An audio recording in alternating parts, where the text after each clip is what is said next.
खुशामदीद। अप्रैल की 19 तारीख सुबह के 8:35 हुआ चाहते हैं। आपका मेज़बान इशफाक गौहर हस्बे वादा अलल सब आपके सामने है। प्रोग्राम सलाम जेके आप देख रहे हैं और इस प्रोग्राम की वसातत से हमारी कोशिश रहती है कि आप तक हर खबर से बाखबर आपको किया जाए, ने हर खबर आप तक पहुंचाई जाए। न सिर्फ जम्मू कश्मीर से मुंसलिक खबरों पर हमारी नज़र रहती है, बल्कि मुल्की सतह पर क्या कुछ चल रहा है और बैनुल-अक़वामी सतह पर सूरत हाल किस तरीके से उभर रही है और उसका क्या असर दुनिया भर के अंदर रहता है, इस पर भी थोड़ा सा तजिया तबसरा करने की कोशिश करते हैं। 3 पड़ावों पर इस प्रोग्राम को आप तक लाते हैं। पहले और दूसरे पड़ाव में मुकम्मल तौर पर खबर होती है। तीसरे पड़ाव पर आते आते यानी 9:35 या 40 मिनट के आसपास हमारी फ़ोन लाइन्स खुल जाती हैं और वहाँ से वो सिलसिला शुरू होता है जिस सिलसिले को लेकर आपकी लगातार कॉल्स मौसूल होती है, आपकी मुख्तलिफ तजवीज़ें मौसूल होती हैं और आप उस वक्त को और बढ़ाना चाहते हैं। तो इंशाल्लाह मुस्तकबिल में ज़रूर उसकी ओर तवज्जो दी जाएगी कि इस तरीके से उस कॉल वाले टाइम को और बढ़ाया जाए। फिलहाल 9:35 का आज भी वक्त होगा जब तीसरे पड़ाव पर हम आएंगे, तीसरे ब्रेक पर आएंगे, तो फ़ौरन जब आपके सामने गुफ्तगू करेंगे तो आप और हम बात करेंगे। तो याद रखिएगा 9:35 पर अपनी आवाज़ को बुलंद कीजिएगा, हुकूमत तक अपनी बात पहुँचाइएगा। तो लेकिन प्रोग्राम का तय शेड्यूल है जी, और शेड्यूल क्या कहता है कि सबसे पहले आपको सबक पढ़ाया जाए। सबक कौन सा? माजी का। माजी की याद को ताज़ा करेंगे आसिफ रशीद दिल्ली स्टूडियो में इस वक्त मेरे साथ मौजूद है। बहुत शुक्रिया आसिफ। खुशामदीद, बहुत बहुत शुक्रिया आप सभी का। गुड मॉर्निंग और एक बार फिर से इस्तकबाल है आपका। प्रोग्राम आप देख रहे हैं सलाम जेके। 10 बजे तक हमारा और आपका साथ रहेगा। 8:37 हुआ चाहते हैं। आगाज़ आज भी तय फॉर्मेट से करेंगे और सबसे पहले आपको दिखाते हैं history of the day. History of the day में आज खास क्या है, चूंकि आज अप्रैल की 19 तारीख है, मंगलवार है और चौथा महीना चल रहा है साल 2022 का। 1451 में आज ही के दिन बहलोल खान लोधी ने दिल्ली के ऊपर कब्जा किया। दिन था 19 अप्रैल का और साल 1451। 1775 में अमरीकी इनकलाब का आगाज आज ही के दिन हुआ था। अमेरिका के अंदर आज बड़े पैमाने पर प्रोग्राम हो रहे हैं इस सिलसिले में। 1903 में आज ही का दिन था जब तुर्की के अंदर ज़बरदस्त ज़ल्ज़ला आया। 1700 अफराद ने अपनी जानें गंवा दी और 1 लाख के करीब लोग मुतासिर हुए, बेघर हुए। तबाही के मनाजिर चारों अतराफ तुर्की के मुख्तलिफ शहरों में थे। 1936 में फ़लस्तीन में यहूद मुखालिफ फसादात शुरू हुए। आज का दिन था 19 अप्रैल का, साल था 1936 और 36 सालों के बाद यानी 1972 में फ़लस्तीन के बाद बांग्लादेश में भी एक हलचल हुई और आज का वो दिन जिस दिन बांग्लादेश दौलत मुश्तरका का रुकन बन गया, 19 अप्रैल का बांग्लादेश की तारीख में अहम दिन। तकरीबन बांग्लादेश बनने के 1 साल के बाद ये बड़ी पेशरफ्त हुई थी। साल 2008 में पाकिस्तान ने 2000 किलोमीटर रेंज के शाहीन 2 मिसाइल का कामयाब तजुर्बा किया था और साल 2008 के बाद अब तक ये 14 बरस पाकिस्तान के न्यूक्लियाई सिस्टम के एतबार से काफ़ी अहमियत का हामिल आज का दिन 19 अप्रैल का। 1839 में आज का दिन ही था जब मुआहिदा लंदन के तहत बेल्जियम एक अलग सुल्तनत बना जो अब तक बरतानिया के साथ था, लेकिन आहिस्ता आहिस्ता उसने बरतानिया से दूरी इख्तियार की, इख्तिलाफात हुए और इस मुआहिदे के तहत बेल्जियम एक अलग सुल्तनत बन गई, लेकिन ताल्लुकात बरकरार रहें इसके लिए कोशिशें मुसलसल 100 सालों तक जारी रहीं। 1975 भारत का आज का दिन अहम, चूँकि अपना पहला जो मसनूई सियारचा था आर्यभट्ट, वो रूस से 1975 में 19 अप्रैल को आज ही के दिन भारत का था, लेकिन रूस के शहर मॉस्को से आज के दिन उसे रवाना किया गया। हिस्ट्री ऑफ द डे में ये अहम पॉइंट्स थे, लेकिन अब प्रोग्राम का बाकायदा आगाज़ करेंगे और आज प्रोग्राम का आगाज़ जम्मू कश्मीर से नहीं बल्कि बैनुल-अक़वामी खबरों से होगा, जहां पर मुसलमानों के खिलाफ नफरत अंगेज तकारीर, बयानात और अब जाकर कुरान पाक की बेहुरमती के खिलाफ एहतजाजों का सिलसिला शिद्दत इख्तियार करता जा रहा है। चलिए जनाब, आप सबसे पहले आज बात कुरान करीम की बेहुरमती के हवाले से करते हैं और ख़बर लगातार स्वीडन से सामने आ रही है और स्वीडन में कुरान मजीद की बेअदबी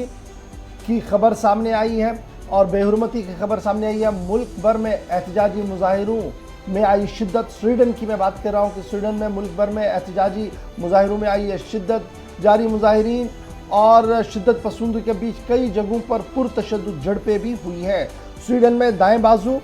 और महाजरीन मुखालिफ ग्रुपों के जानिब से मुसलमान के मुक़द्दस मजहबी सहीफ़े कुरान शरीफ की नज़र आतश किए जाने के बाद कई शहरों में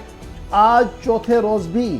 झड़पें जारी हैं। स्वीडन से अभी तक की सबसे बड़ी खबर हम आपको बता रहे हैं कि स्वीडन में जानबूझकर कुरान शरीफ को नजर आतश किए जाने के हादसे के बाद अब मुस्लिम दुनिया में भी इसका रद्द अमल देखने को मिला है। सऊदी अरब ने ज़बरदस्त नाराज़गी का इजहार किया है और पीर की सुबह सऊदी अरब के वज़ीर ख़ारजा ने इस पर बयान जारी किया। सऊदी अरब के वज़ीर ख़ारजा ने अपने बयान में यूरोपियन यूनियन और स्वीडन के वज़राए ख़ारजा को अवाम से माफ़ी मांगने की अपील की है और अगर ये ना किया गया तो आने वाले दिनों में सऊदी हुकूमत मुकम्मल तौर पर बाइकॉट पर भी जा सकती है। इस तरीके की बात सामने रखी गई है। एक तरफ से सऊदी अरब ने अपना बयान जारी किया है, वहीं पर ख़बर ये है कि दुनिया भर के अंदर 1.5 बिलियन मुसलमान जो इस वक्त है वो इस इस्लामोफोबिया इंसिडेंट से काफ़ी नाराज़ दिख रहे हैं और ये साफ दिखाई दे रहा है कि जिस माइंडसेट को लेकर ये जानबूझकर दाएं बाजू की जमातों ने वहाँ पर किया है, उससे न सिर्फ स्वीडन के मुसलमानों के जज्बात मजरूह हुए हैं बल्कि दुनिया भर के अंदर मुसलमानों के जज्बात जो है वो इस वक्त मजरूह हो रहे हैं। अब इसके फ़ौरन बाद जब मैंने आपको कहा कि मुख्तलिफ ममालिकों की तरफ से बयानात का आना शुरू हो गया, सऊदी का बयान हमने आपके सामने रख दिया है, उसके बाद अरब इमारात का बयान भी सामने आया और डिप्लोमेटिक एडवाइजरी उनकी तरफ से जारी कर दी गई है और उन्होंने रिजेक्ट किया है इस तरीके के तमाम इंसिडेंट्स को, कहा कि इसे बर्दाश्त नहीं किया जाएगा। इसके साथ साथ तैयब रजब अर्दोगान का भी बयान सामने आया है जिन्होंने इस पूरे मामले की मजम्मत की है और अरब दुनिया और इस्लामिक कंट्रियों से अपील की है कि वो मुतहरिक होकर इस निज़ाम के ख़िलाफ़ मुअस्सर आवाज़ और हिकमत अमली को बुलंद करे। कुवैत, जॉर्डन समेत कई मुल्कों में भी इस वक्त हमगीर एहतजाज स्वीडन के ख़िलाफ़ शुरू हो गए हैं। अब ज़रा पाकिस्तान की भी बात आपको बताते चलेंगे कि बरसगीर में मुस्लिम मुल्कों में पाकिस्तान सरफहरिस्त है, जहाँ पर सिर्फ चंद रोज़ पहले मुस्लिम मुल्कों के नुमाइंदा इजलास OIC का इजलास भी मुनक्किद हुआ था और वहाँ पर भी इस्लामोफोबिया और इस्लाम मुखालिफ जो सरगर्मियाँ पूरी दुनिया के अंदर चल रही है उस पर गुफ्तगू की गई थी। पाकिस्तान के दफ्तर ख़ारजा का बयान भी सामने आया है और पाकिस्तान के दफ्तर ख़ारजा ने इस पूरे मामले की मजम्मत की है और जो मकामी इदारे वहाँ के हैं उन्होंने इस बात की वजाहत की है कि हुकूमती सतह पर इस मामले को लिया जाएगा और डच इंतज़ामिया और स्वीडन इंतज़ामिया के साथ इस पूरे मामले पर देखा जाएगा ताकि एक हिकमत अमली मुस्लिम ब्लॉक के अंदर भी पैदा हो और मौसर अंदाज में पाकिस्तान ने भी इस पूरे मामले की मजम्मत की है। तो कुल मिलाकर आज चौथा दिन है जब मुसलसल इस तरीके की खबरें सामने आ रही थी और आज अब आतिज़दगी की तस्वीर आपके सामने, चंद तस्वीरें सिर्फ हम आपको दिखा रहे हैं, बाकी तस्वीरें जो आ रही हैं उससे इंतहाई जज्बात जो है वो मजरू हो सकते हैं, उन्हें हम नहीं दिखाएंगे आपके टीवी चैनल पर, लेकिन ज़रूर आपको ये बताएंगे कि जब रमज़ान मुबारक का महीना है, बदर का आज का दिन है यानी यौमुल बदर है और उस मौके पर एक बड़ी दिलखराश खबर जो सुबह सुबह हमने देखी है वो ये है कि स्वीडन में कुरान करीम के नुस्खों को जलाया गया और उसके बाद हंगामा आराई हुई है। वहाँ पर मुस्लिम मुखालिफ मुजाहरे हो रहे हैं और मुसलमानों की तरफ से भी भरपूर मज़ाहमत अब सड़कों पर वहाँ पर की जा रही है। स्वीडन में दाएं बाजू और महाजिर मुखालिफ ग्रुपों की जानिब से मुसलमानों के खिलाफ ये पूरा एहतजाज किया जा रहा है। कुल मिलाकर आप देखेंगे तो चूंकि यूरोप और अमेरिका के दरमियान वक्त अलग अलग रहता है और आज हिंदुस्तान के अंदर इस वाक़े को न सिर्फ 4 रोज़ बीत गए हैं बल्कि 4 रोज़ से प्रोटेस्ट भी साथ साथ चल रहे हैं और अब तक 50 के करीब लोग जख्मी हुए हैं। गिरफ्तारियां 120 से ज़्यादा हुई हैं और इनमें बेशतर लोग जो जख्मी हुए हैं वो मुजाहिरीन हैं जिनकी पुलिस के साथ बराह रास्त झड़पें हुई हैं, लाठीचार्ज हुआ, पथराव हुआ है, आंसू गैस और रबड़ की गोलियां उन पर दागी गई है। और ये मुजाहरे उस वक्त हुए जब एक तस्वीर वायरल हुई और मुल्क के एक सीनियर लीडर की तरफ से ये अनाउंसमेंट की गई, उन्होंने लोगों को दावत दी कि वो आएँ। इस तरीके से जो बयानात उन्होंने दिए कुरान पाक की बेहुरमती के हवाले से और लोग एक साथ इकट्ठा हुए और उस वक्त तनाव स्वीडन की सड़कों पर देखा गया। लेकिन सिर्फ यूरोप या अमेरिका तक की बात अब महदूद नहीं रही, मुस्लिम ममालिक का इस पर सख्त रद्द-ए-अमल आ रहा और दूसरे कई ममालिक की तरफ से भी कहा जा रहा है, जबकि सऊदी अरब और तुर्की की तरफ से ये भी मुतालबा किया गया है कि जिस तरीके से एक हुकूमत में रहकर एक शख्स इस तरह का बयान देता है और उसके बाद दुनिया भर के मिलियंस में मुसलमानों के जज्बात को मजरू करता है, उन सभी लोगों के खिलाफ न सख्त कार्रवाई हो बल्कि पॉलिटिकल करियर उनका यहाँ बंद होना चाहिए, उनके ऊपर बैन की भी मांग की जा रही है। ये एक तरफ की बात थी। अब आपको गजा लिए चलते हैं, चूंकि दूसरी तरफ इजराइल और फलस्तीन के दरमियान भी कशीदगी मुसलसल बढ़ती जा रही है, जहां पर फलस्तीन का भी सख्त रद्द-ए-अमल इस मामले पर आया था, लेकिन यरूशलेम के अंदर जहां पर बढ़ती हुई कशीदगी इस वक्त खित्ते के अंदर जबरदस्त तनाव पैदा कर रही है और इजराइल ने एक बार फिर रॉकेट हमले के बाद गजा पर वापस ताबड़तोड़ हमले किए हैं और कई लोगों के जख्मी होने की अभी तक इतलात हैं। और फलस्तीन और इजराइल के दरमियान हालात उस वक्त पुरतनाव दोबारा हुए जब रमजानुल मुबारक के लिए तैयारियां किबला अव्वल में चल रही थी और मस्जिद अक्सा के अंदर झड़पें हुई और पहले और दूसरे जुमे को झड़पों के बाद अब पुरतशद्दुद हालात, जो कि उस हिस्से के अंदर जहां पर इजरायली फोर्सेस ने बम दागे थे रॉकेट हमलों के बाद, उससे पहले फायरिंग की गई, कई नमाजी जख्मी हुए थे, वो हालात अभी तक ठीक नहीं हो पा रहे हैं। और अब जाकर जब इजरायली फोर्सेस का इल्जाम है कि हमास की जानिब से उन पर वहां जो मौजूद ग्रुप्स हैं उन्होंने रॉकेट हमला किया, जिसके जवाब में ये कार्रवाई की गई है और दर्जनों अफराद अब तक जख्मी हुए हैं। और ये तस्वीरें जो सोशल मीडिया पर इस वक्त सामने आ रही हैं और रात के वक्त में हिंदुस्तानी वक्त के मुताबिक इजराइल की तरफ से यह हमला वापस किया गया और रॉकेट हमलों में अब तक बताया जाता है कि इमलाक को बहुत ज़्यादा नुकसान पहुंचा है। अमवात की अभी तक पूरी तादाद सामने नहीं आई है, लेकिन जख्मी काफ़ी ज़्यादा लोग हैं, चूंकि शहर के बीचों बीच मिसाइल दागा गया है इजराइल की जानिब से। हमास ने साफ कर दिया कि एंटी एयरक्राफ्ट डिफेंस सिस्टम जो उनके पास है उसकी वजह से काफ़ी नुकसान होने से बचा और इस रॉकेट हमले को नाकाम बनाया गया। अब आज की क्या खबर, ये तो रात भर हुआ था, लेकिन फजर के मौके पर क्या हुआ जी। फजर की नमाज के बाद सोनी ग्रुप ने मस्जिद अल-अक्सा में दाखिल हुए और नमाजियों को शदीद तशद्दुद का दोबारा से निशाना बनाया है। वीडियोस वायरल हो रहे हैं काफ़ी ज़्यादा। यहूदी ग्रुप के काबिज इसराइली फोर्सेस की सरबराही हासिल है और यही वजह है कि लगातार वहाँ पर कशीदगी जो है वो बढ़ रही है। हालात को बेहतर करने के लिए जहाँ दोनों मुल्कों के बीच गुज़श्ता महीनों के दौरान एक अमन माहिदा भी हुआ था, लेकिन वो अमन माहिदा सिर्फ 4 महीनों के अंदर अंदर दम तोड़ता हुआ एक बार फिर नज़र आ रहा है, क्योंकि रमज़ान के मुक़द्दस महीने के अंदर जिस तरीके से इजराइल की तरफ से मस्जिद अल-अक्सा के अंदर टीयर शेलिंग और रबर की गोलियां दागी गई है, उससे एक बार फिर हालात ख़राब होते हुए नज़र आ रहे हैं और इजराइल और फ़लस्तीन की सूरत हाल भी इंतहाई ख़तरनाक एक बार फिर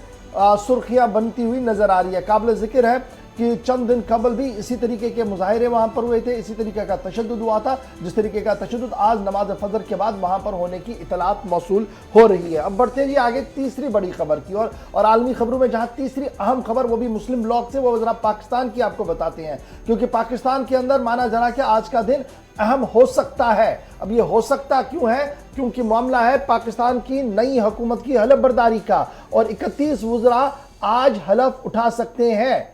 अब ये है वाला मामला है, उठा सकते हैं, ये इसलिए क्योंकि पाकिस्तानी सदर जो है आरिफ अलवी, उन्होंने हलफ दिलाने से साफ इनकार कर दिया है। पाकिस्तानी जो ज़राए ब्लाग है वहाँ से अभी तक की सबसे अहम और बड़ी दिलचस्प खबर सामने आ रही है कि आज हलफ बर्दारी की तकरीब है, लेकिन हलफ बर्दारी की तकरीब से कबल जो सूरत हाल सामने आ रही है वो ये आ रही है कि सदर आरिफ अलवी ने ओहदे और राजदारी का हलफ दिलाने से फिलहाल साफ इनकार कर दिया है। और अब आईनी तौर पर देखा जा रहा है कि अगर सदर आरिफ अलवी नई काबीना को हलफ नहीं दिलाते हैं तो किस तरीके से नई काबीना का हलफ होगा, ये भी एक बड़ा सवाल होगा, क्योंकि पाकिस्तानी सदर का नए काबीना को हलफ दिलाने से साफ इनकार किया गया है और शहबाज की नई हुकूमत जो 31 वज़रा पर मुश्तमिल होगी और जिसमें खबर यह है कि पीपल्स पार्टी की तरफ से हिन्ना रब्बानी खर को एक बार फिर सामने रखा जाएगा कि वो खारजा वजीर बने। बिलावर जरदारी भट्टू का पिछले कई दिनों से नाम सामने आ रहा था कि जरदारी भट्टू जो है वो शायद खारजा वजीर बनेंगे, लेकिन अब पार्टी ज़राया से जो इतलात और पाकिस्तानी ज़राया ब्लॉग जो सामने रख रहा है खबर वो ये है कि शायद साबिक वजीर हिन्ना रब्बानी खर को दोबारा से इस अहम मनसब पर पाकिस्तान के अंदर बिठाया जा सकता है। फिलहाल बड़ी खबर जो हम आपके सामने रख रहे हैं कि पाकिस्तान के सदर आरिफ अलवी ने नव तश्कील शुदा काबीना को हलफ दिलाने से साफ मुआज़रत जाहिर की है, जिसके बाद तकरीब मुलतवी होने के कभी इम्कान है। और इतलात जो ज़राया ब्लाग से वहाँ से मिल रही है और जो ज़राया हमें बता रहे हैं वो ये थे कि आज बाज़ाब्ता तौर पर समरी जारी की गई थी जिसमें यह कहा गया था कि काबीना को हलफ आज दिलाया जाएगा, लेकिन सदर ममलिकत ने हलफ दिलाने से इनकार कर दिया है। और अब ये नई काबीना ओथ कैसे लेगी, कैसे हलफ लेगी, ये भी एक बड़ा सवाल है। लेकिन माना जा रहा है कि आईनी माहिरीन और जो दीगर पाकिस्तान के सियासत के जानकार है, वो उनका मानना है कि आज दिन में इस पूरे मामले पर हतमी फैसला भी हो सकता है। इससे कबल आप याद रखिएगा कि पीपल्स पार्टी के रहनुमा खुर्शीद शाह का कहना था कि पाकिस्तान मुस्लिम लीग नून को 14, पीपीपी को 11 और जेयूएफ को 4 वजारतें जो हैं वो दे दी गई हैं। और दरियासना जो एक और ग्रुप है इनका एपीएनएम का, उन्होंने साफ कर दिया कि वो जनाब वजारती काउंसिल का हिस्सा नहीं बनेंगे। यानी बनने से पहले ही खींचातानी भी शुरू है और उस खींचातानी के बीच सदर आरिफ अलवी ने फिलहाल साफ कर दिया है कि वो किसी भी तरीके से इस नई काबीना का हलफ नहीं दिलाएंगे। पाकिस्तानी ज़राया अभी ये खबर दे रहे हैं, लेकिन पूरा दिन हमें इंतजार रहेगा कि क्या शहबाज शरीफ और उसकी 31 मेंबरी काबीना आज हलफ लेगी या नहीं। जी आसिफ। चलिए, ये तो बैनुल-अक़वामी खबरों की बात थी और पड़ोसी मुल्क के अंदर सियासी हलचल, और आज दिन क्या कुछ रहने वाला है जैसे जैसे दिन आगे बढ़ेगा और क्या ये हल्फ बर्दारी की तकरीब होगी। और उस वजीर को आज वज़ारत ख़ारजा का ओहदा दोबारा दिया जाएगा जिसके ताल्लुकात हिंदुस्तान के साथ बहुत अच्छे बताए जाते हैं, यानी हिना रब्बानी खान का नाम जो ज़राए से सामने आ रहा है। लेकिन फिलहाल तकरीब पर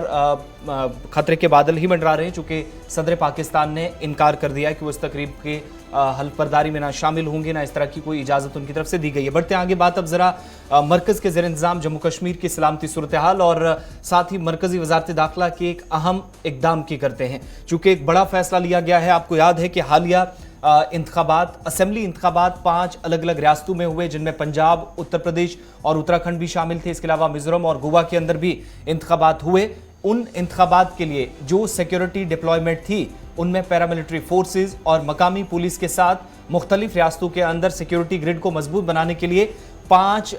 कंपनियां जो हैं वो 100 के करीब कंपनियां जो इन 5 रियासतों में वो जम्मू कश्मीर से बुलाई गई थी। वजारत दाखिला ने फैसला लिया था, लेकिन अब जाकर ये फैसला दोबारा लिया गया है कि उन 5 रियासतों से जहां पर इंतखाबात मुकम्मल हो चुके हैं, बशमूल यूपी, पंजाब और उत्तराखंड, सीआरपीएफ समेत दीगर जो सेंट्रल आर्म्ड पुलिस फोर्सेज हैं या जितनी भी पैरामिलिट्री फोर्सेज हैं, मरकज़ के तहत आने वाली जो एजेंसियां हैं, उनको वापस जम्मू कश्मीर में दोबारा तैनात करने का फैसला लिया गया। और ये फैसला अपने आप में इसलिए अहम है क्योंकि अमरनाथ यात्रा के लिए तैयारियां की जा रही हैं और वजारत दाखिला सिर्फ यहीं पर नहीं रुका है, बल्कि मुतलकीन से ये भी कहा गया है कि वो आज के वक्त में आदादोशुमार बताकर जो मजीद यहाँ पर रिक्वायरमेंट्स हैं, जो ज़रूरियात हैं यात्रा के लिए, और दाखिला और पुलिस महकमों को यात्रा की जो मौजूदा वक्त में ज़रूरियात हैं उसके लिए बाकायदा एक डॉक्यूमेंट पेश करने को कहा गया है ताकि आगे की भी हिकमत अमली बनाई जा सके। लेकिन ये 100 कंपनियां जिन्हें जम्मू कश्मीर से लाकर अब मुल्क की मुख्तलिफ रियासतों में इंतखाबात एहसन तरीके से मुनक्किद कराने के लिए डिप्लॉय किया गया था, वो वापस जम्मू कश्मीर जाएंगी। और खबर यह है कि इनमें से बेशतर जो सिक्योरिटी एहलकार है वो कश्मीर वादी जाएंगे। कश्मीर में सिक्योरिटी ग्रिड ज्यादा मजबूत बनाने की कोशिश है, जहां पर हालिया जो हमले हुए हैं आम शहरियों पर या कुछ गैर मकामी को लोगों को टारगेट किया गया है, उन सारी चीजों से बचने के लिए इकदामात ज्यादा सख्त वैली में नजर आएंगे। दाखिला वजारत की बड़ी खबर कि 100 कंपनियां सेंट्रल आर्म्ड पुलिस फोर्स की तैनात की जाएंगी जी यात्रा के हवाले से। उसके साथ साथ दाखिला वजारत ने जम्मू कश्मीर पुलिस से यह भी कहा कि मजीद क्या कुछ आपको ज़रूरत है वो फिरिस्त भी दाखिला वजारत को सौंप दी जाए। आर्मी की डिप्लॉयमेंट, एक बड़ी डेवलपमेंट इसमें यह आ रही है कि आर्मी की डिप्लॉयमेंट होगी और नेशनल हाईवे पूरी तरह से सिक्योर और किसी तरीके से कोई नाखुशगवार वाकया पेश ना आए, इस सिलसिले में सीआरपीएफ की जो आरोपी रहती है उसके साथ साथ आर्मी को डिप्लॉय करने का फैसला ले लिया गया है। एनडीआरएफ एसडीआरएफ की जवानों को भी तैनाती होगी और ये कहां पर होगी, माउंटेन रेस्क्यू टीम्स को भी लगाया जाएगा। यानी चाहे बालतल के मकाम से आप यात्रा करेंगे तो एनडीआरएफ एसडीआरएफ की टीमें वहां पर रहेंगी, आप पहलगाम से जाएंगे तो वहां पर भी एनडीआरएफ एसडीआरएफ की टीमें बेस कैंप से लेकर गुफा तक आपको नजर आएंगी, ताकि किसी भी नाखुशगवार वाकये के दौरान एनडीआरएफ और एसडीआरएफ और माउंटेन टीमें जो है वो बर वक्त कार्रवाई कर सके। मरकजी वजारत दाखिला का यह फैसला तब सामने आया जब 5 रियासतों के अंदर उत्तर प्रदेश, उत्तराखंड, पंजाब, गोवा, मणिपुर के अंदर इंतखाबात मुकम्मल हुए हैं और वहां पर जो एडिशनल डिप्लॉयमेंट लगा दी गई थी उन 100 कंपनियों को अब जम्मू कश्मीर भेजा जा रहा है ताकि अमरनाथ यात्रा आसान तरीके से कराई जा सके। आपको याद होगा कि तकरीबन 2.5 साल के वक्फे के बाद यात्रा को दोबारा शुरू किया जा रहा है। अब ये 2.5 में इसलिए कह रहा हूं, 2019 में 15 दिन तक ही गालिबन कुछ ही दिन तक यात्रा चली थी और उसके बाद उसको बीच में रोक दिया गया था, वापस ले लिया गया था और उसके बाद 20 और 21 के दौरान पेंडेमिक कोविड-19 की वजह से यात्रा पर पाबंदी थी और 2022 आते आते अब इस बार यात्रा के लिए मुकम्मल तौर पर रियासती इंतजामिया और मरकजी हुकूमत की तैयारियां जो है वो उरूज पर है और माना जा रहा है कि इस बार 6 लाख से ज़्यादा यात्री जो हैं वो जम्मू कश्मीर आएंगे और यात्रा के अंदर वो हिस्सा ले सकते हैं। इसलिए वह श्री अमरनाथ श्राइन बोर्ड, जम्मू कश्मीर इंतजामिया और मरकजी हुकूमत के बीच लगातार मशावरतों और मीटिंग का सिलसिला जारी है। उसी बीच ये बड़ी खबर कि 100 कंपनियां तैनात की जाएंगी। अब यहां पर यह भी माना जा रहा है कि ये जो 100 कंपनियां होंगी जी, ये यात्रा के बाद भी जम्मू कश्मीर के अंदर ही रहेंगी। अब ये क्यों रहेंगी उसका थोड़ी देर में हम आपको जरूर खुलासा बताएंगे, लेकिन माना जा रहा है कि इस साल के आखिर तक कुछ और सियासी हलचल जो है वो होनी है जम्मू कश्मीर में, इसलिए इस डिप्लॉयमेंट को यहीं पर रखा जाएगा ताकि वो सियासी हलचल भी कहीं ना कहीं तेजी के साथ आगे बढ़ सके। इस तरीके के भी इशारे जो है वो दिल्ली से जरूर दिए गए हैं। चलिए, जम्मू कश्मीर के हवाले से बात हो रही है तो इससे पहले हम ब्रेक पे जाएं। एक और अहम खबर आपको बताते हैं, जहां पर श्रीनगर हवाई अड्डे पर हलचल गुज़श्ता रोज देखी गई और शाम होते होते भी इतलात ये मिली कि हालात अगरचे कंट्रोल में थे, तमाम चीजें ठीक थी, लेकिन श्रीनगर हवाई अड्डे पर उस वक्त अफरा तफरी का आलम देखा गया जब यह अफवाह मची कि एक तैयारे के अंदर जो श्रीनगर से दिल्ली जाने वाला था और गो एयर की यह परवाज थी, इसमें बम रखा है या बम मिला है। इस तरह की खबरें मिलने के बाद फौरी तौर पर तैयारी की तलाशी भी ली गई और मुकम्मल तलाशी के बाद जो इतलात मुतलकिन की जानिब से दी गई हैं, जो जानकारी है कि कुछ ऐसी शय, कोई ऐसी चीज़ बरामद नहीं हुई जिसे बम या कोई ऐसी मशकूक शय बताया जाए जिससे खतरा यात्रियों को, मुसाफिरीन को कोई खतरा लाहक था। लेकिन बम कॉल के बाद इस मुसाफिरों से भरी परवाज को, जिसने राजधानी दिल्ली पहुंचना था, वो श्रीनगर हवाई अड्डे पर ही एहतियातन रोकनी पड़ी। मुकम्मल तलाशी भी ली गई है।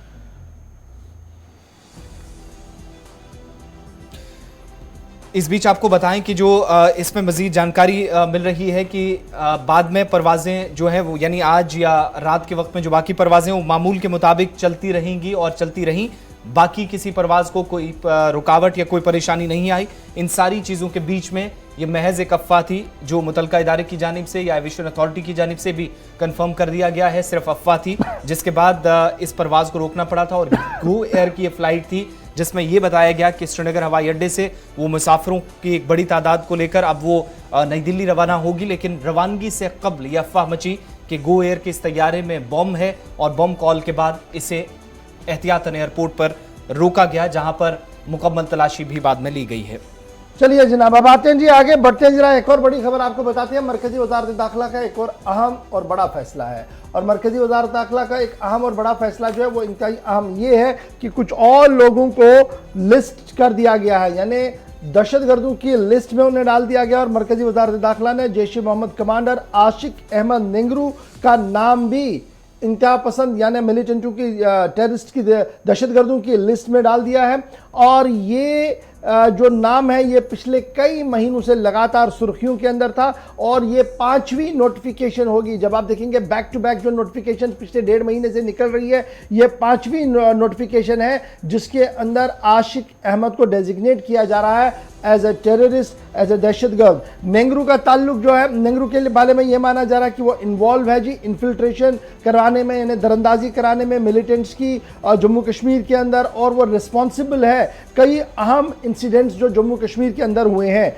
और नेंगरू जिसकी उम्र 34 साल बताई जा रही है, ये जम्मू कश्मीर के अंदर और साउथ कश्मीर के अंदर इंतहाई अहम कमांडर के तौर पर देखा जाता है। और यही वजह है कि जब कई अहम कार्रवाइयों में इनका नाम सामने आया तो उसके बाद ही दाखिला वजारत ने उन्हें बाज़ाब्ता तौर पर अब फिरिस्त लिस्ट में डाल दिया है। जब ये फिरिस्त लिस्ट में डाल दिया है तो ये भी बात साफ कर दिया कि उनके ब्रादर जो थे अब्बास अहमद नेंगरू, वो भी एक एक्टिव मिलिटेंट थे जैश ए मोहम्मद के और 2013 में वो मारे गए। उसके बाद 2020 में नेशनल इन्वेस्टिगेशन एजेंसी ने नेंगरू को समन किया और उसके बाद ही वो मिसिंग हो गए, यानी पहले वो गए उसके बाद वो मिसिंग हो गए और तब से लेकर अब तक उनकी तलाश जारी थी और अब उन्हें बाज़ाब्ता तौर पर लिस्टेड मिलिटेंट्स के अंदर डाल दिया गया है। 8 अप्रैल को याद होगा आपको कि पहली फिरिस्त सामने आई थी जिसमें हाफिज तलहा सईद जो लश्कर के हैं और हाफिज मोहम्मद सईद के करीबी हैं, उनको जनाब पहले डेजिग्नेट किया गया एज ए टेररिस्ट के तौर पर, जो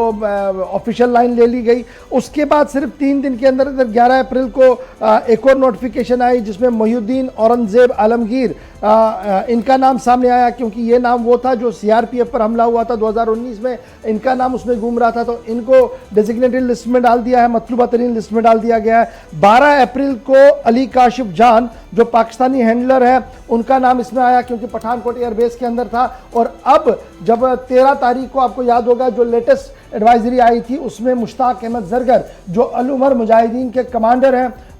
और IC 814 1999 में जो हाईजैक हो गई थी और उसके बदले में उन्हें छोड़ दिया गया था, उन्हें भी डिक्लेयर कर दिया गया था as a designated terrorist Mushtaq Zargar. और मुश्ताक जरगर के बाद अब आशिक अहमद नेंगरू का नाम भी इस लिस्ट के अंदर जो है वो डाल दिया गया और फिर जो है मुश्तहर कर दी गई है सदर हिंद की तरफ से, क्योंकि वजारत दाखिला ने बाज़ाब्ता तौर पर नोटिफिकेशन जारी कर दी थी।